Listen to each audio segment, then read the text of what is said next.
خب سلام و درود، امید شجاعی‌ام، تاسیسات لند.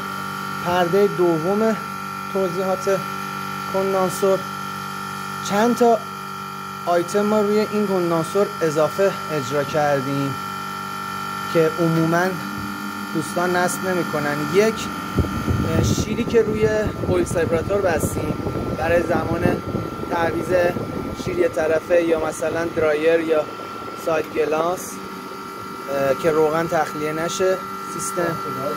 دو، اون هاینلویی که برای فن بستیم که کندانسور دائما تو مدار نباشه فنش و این شبنم رو داشته باشیم که مایه بر نگرده بزنه پیستونا رو خراب کنه، سوپاپا رو خراب کنه.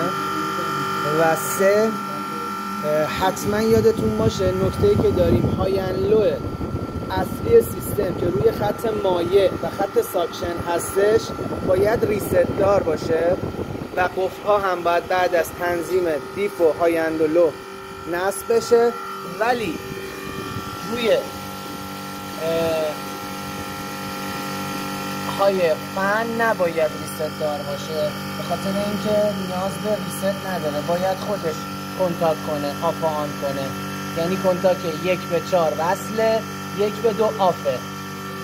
و در نهایت دستگاه الان ست پوینتش تنظیم روی -5 درجه سانتیگراد، الان دما رو 6 و چراغ سبز زمانی که خاموش میشه یعنی فن کندانسور الان نگاه کنید از مدار خارج شد.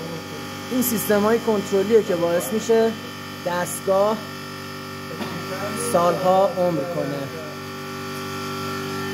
اینم ساید گلاسمون مایه عالی عالی.